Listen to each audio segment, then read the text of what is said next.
Okay, so this is the second video. You might need to turn the volume right up. I'll try and talk loudly. Okay, so the first stage of a drawing is the border. Now, you'll see why it was so important that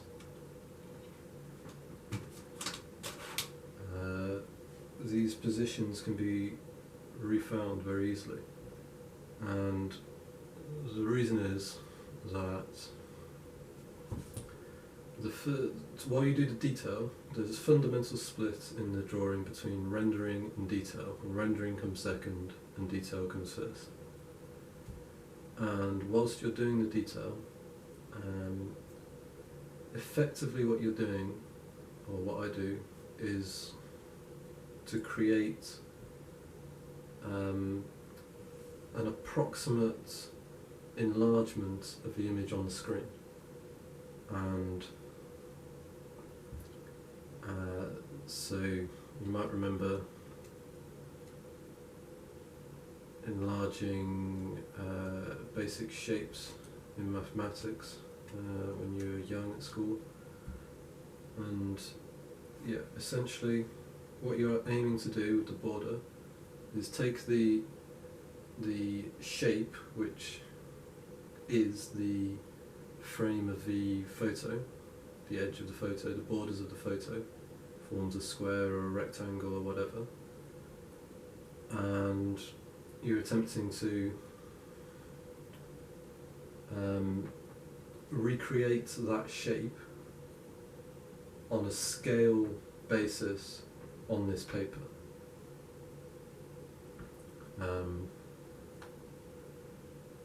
And all you do, all you do for the whole detail stage, well no, not quite, but a lot of the detail stage, the beginning in any case, is you measure and you multiply by a scale factor.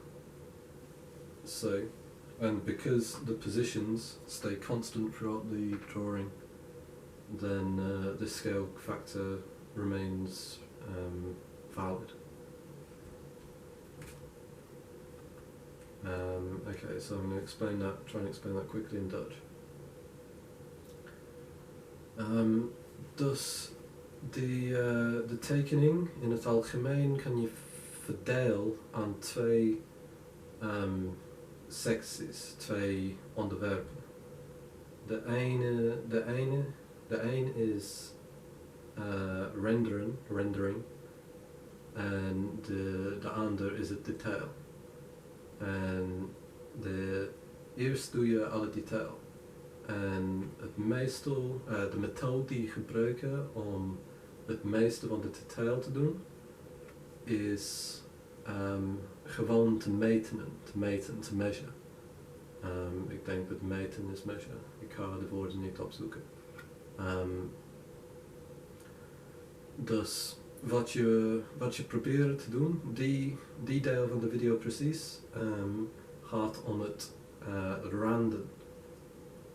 Dus de foto die ik aan het proberen te tekenen ben,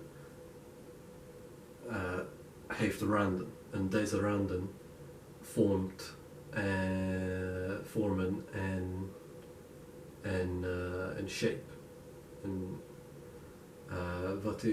Wat ik probeer te doen, is deze shape weer te verzinnen, maar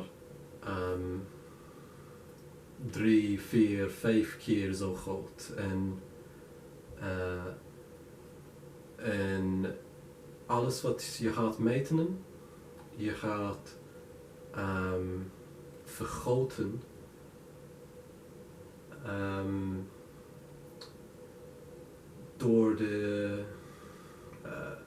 met hetzelfde aantal keren.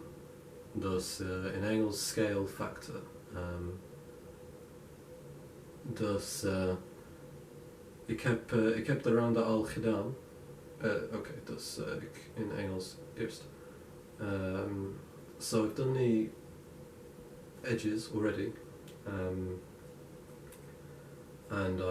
So the way you measure is you hold out your pencil, and now you need to have your seating position very consistent, because if it's just a little bit out, then your measurement will be running on a slightly different scale factor.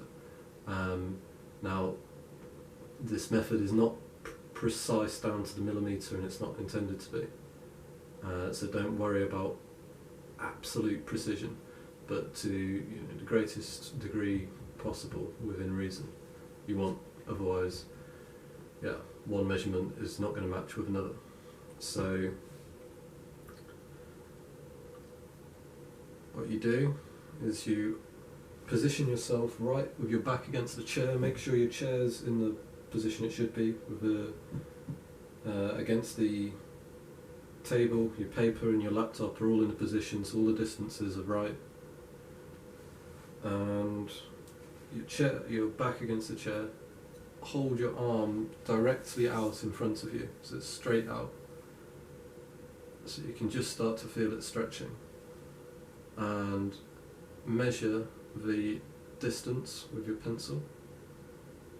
And just hold your pencil so that one edge is up against the edge of the end of the pencil is up against the edge of the picture of the photo, and then mark the other edge with your thumb as you're holding it, the edge of your thumb.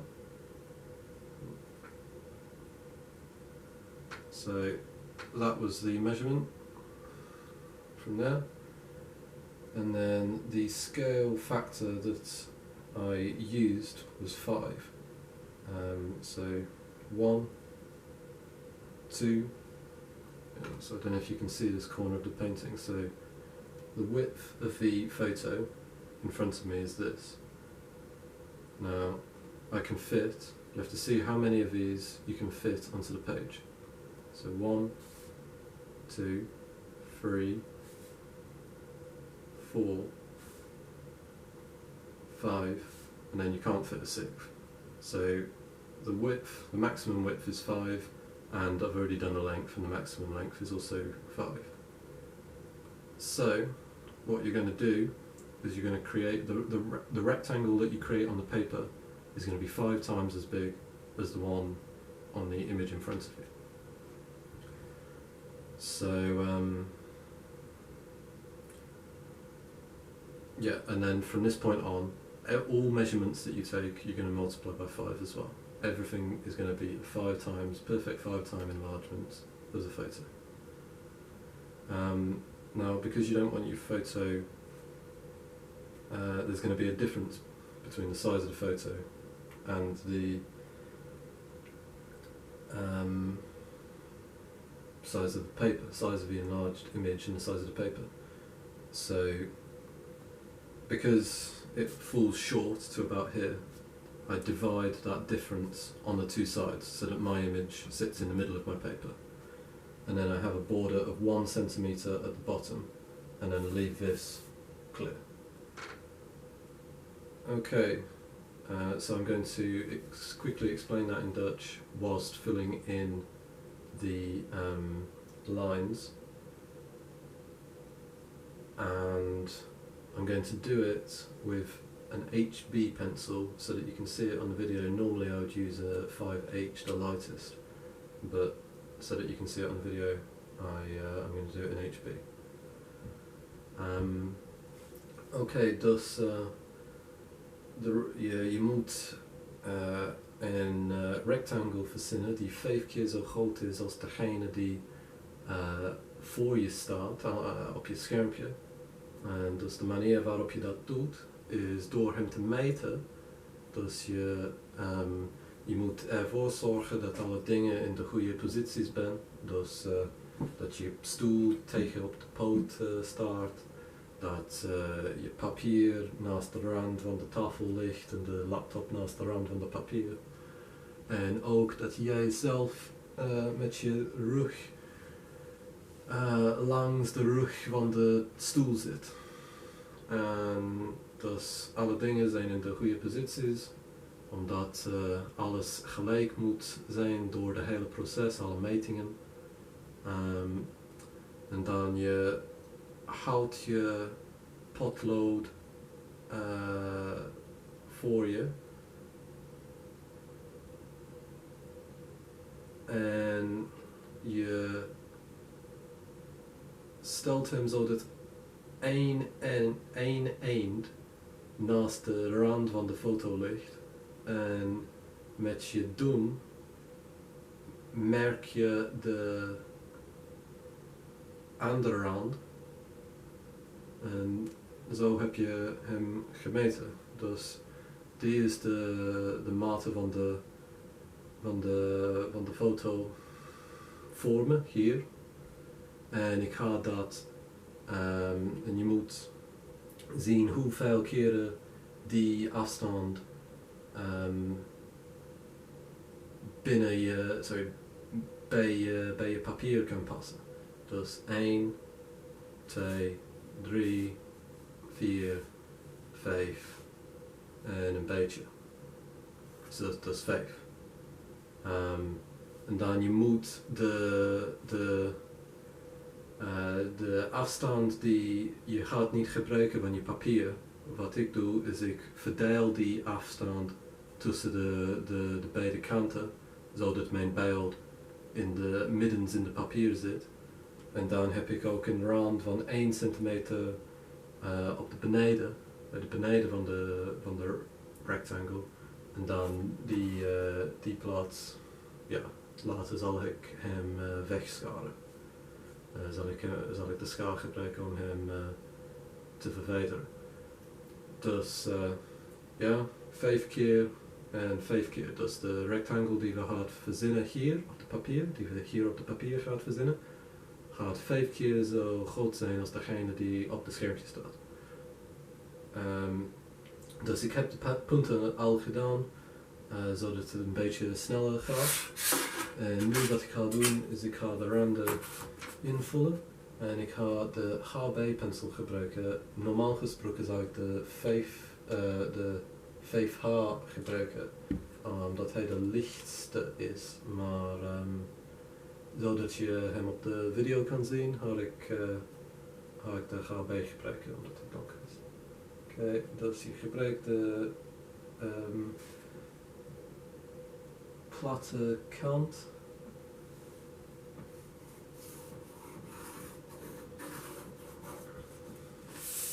So yeah, I'm just filling in the borders, which I measured earlier so that this goes more quickly, because I thought it was unlikely that people would want to watch a video that's hours and hours long.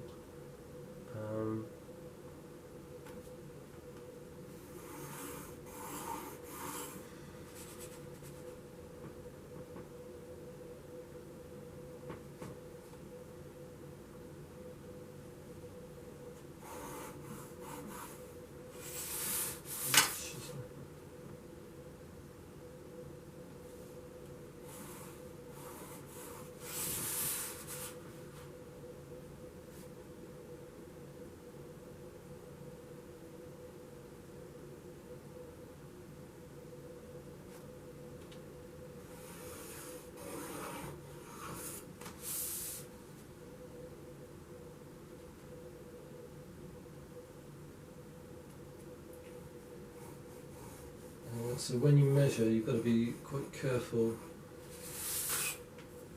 I check it twice. So I check it again. Because the problem with this method is that it's limited in its accuracy. So you only have to be, it's inevitable that you're going to be a little bit wrong with it. There's an inevitable margin of error which one's going to have to accept, because you only have to be a couple of millimeters out.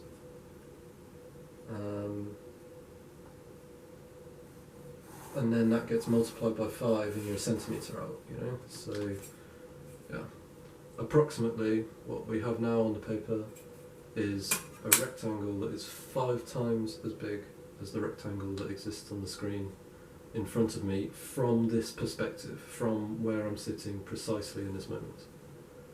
And it's very important that all the measurements that are taken from now on correspond with this distance, with this scale factor of 5 from this position. So that's the board, the border, and that's stage 1.